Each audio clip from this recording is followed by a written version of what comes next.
Саламатсыңарбы? Менин сүйүктүү окуучуларым. Кутмандуу күнүңөр менен. Маанайыңар кандай? Жакшы азаматтар.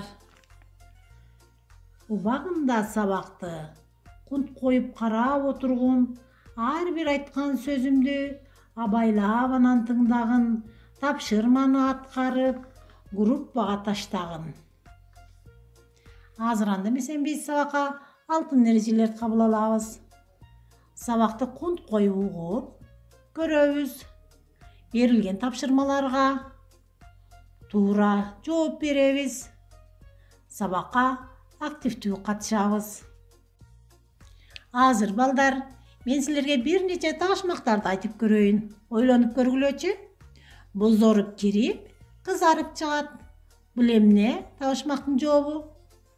Туура азаматтар. Нан. Экинчи табышмагым. Мейли окуу оңунан, мейли окуу соңунан.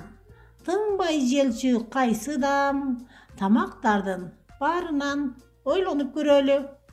Азаматтар. Туура, бул нан. Азыр анда эмесен балдар, адабий окуу сабагынан нан сапары деген теманы өтөбүз. Сабагыбыздын максаттары нан сапары деген тема менен таанышып, маанисин түшүнөбүз. Экинчи, логикалык ойлоосу, эске сактоосу өнүгөт. Суроо жооп иретинде талкуу жүргүзүү менен озеки баяндап берүү жөндөмдүүлүктөрүбүз артат. Үчүнчү, улуулардын эмгегин баалап, эмгекчилдикке, берешендикке үйрөнөбүз. Бул нан жөнүндө балдар бир нече уламыштар дагы бар. Биз азыр силерге мен нан азыктары жөнүндө айтып берейин. Нан азыктары тамактанууда көп керектелүүчү эң маанилүү азык. Адам суткасына болжол менен 500-600 грамм нан жейт. Бир аз катыган же кургатылган нан сиңимдүү келет. Нандын аш болумдуулугу ундун түрүнө жана сортуна жараша болот. Жогорку сорт ундан жасалган нан сиңимдүү болот.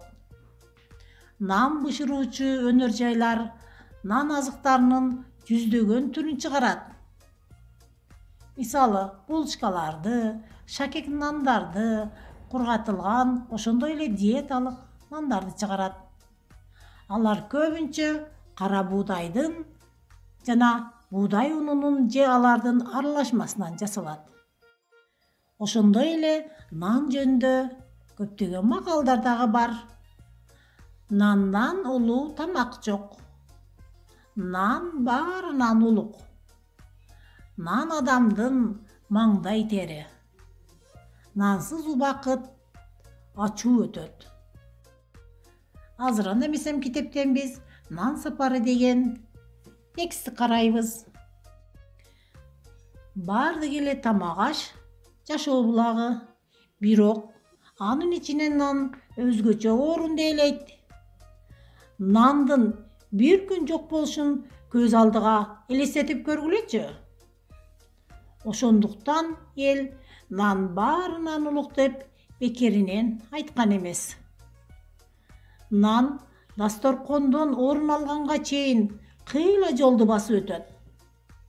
Эчен түйшүктүү эмгекти талап кылат. Ак нан да, кара нан да буудайдын унунан жасалат. Алар өзүнчө өсө бербейт. Аларды адам ак эмгеги, маңдай тери менен өстүрөт. Адамдара дегенде трактор менен жерди айдашып, үрөн себишип, мал алашат.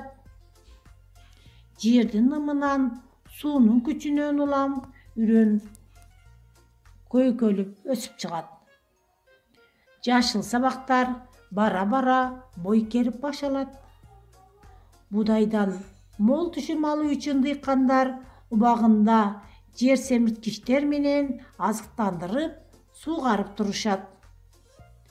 Андан соң ышып жетилет. Көз жоосун алып ыргалган буудайларды комбайндар күнү түнү чаап оруп жыйнайт. Буудай сапарындагы улантат. Тегирменге түшүп, ун тартылат. Ундан жыты буркураган ар кандай нандар жасалып, калкыбыздын дасторконуна коюлат. Ошентип, нан дасторконго келип жеткиче адамдын бир топ эмгегинен улам кыйла жолду басып өтөт. Ошондуктан адамдын күч эмгегинен, маңдай теринен жаралган асыл нанды урматтоо, ыгы-жыгы ысырап кылбоо, сарамжалдуу пайдалануу ар бир адамдын ыйык парзы. Анткени нан баарынан улук. Нансыз жашоо жок. Балдар, сабак түшүнүктүү болдубу? Сабак түшүнүктүү болду деп ойлойм. Азыр анда эмесе мен силерге бир нече суроолорду берейин. Биринчи, нан баарынан улук дегенди силер кандай түшүнөсүңөр? Экинчи суроо, нан дасторконго келип жеткенче кандай эмгекти талап кылат экен? Үчүнчү, силер нанды кандай баалайсыңар? Ушул суроолорго туура жооп бергенге аракет кылабыз. Азаматсыңар. Үйгө тапшырма, текстти окуп, нан жөнүндө макалдарды, табышмактарды жаттоо. Сабакка көңүл бурганыңар үчүн рахмат.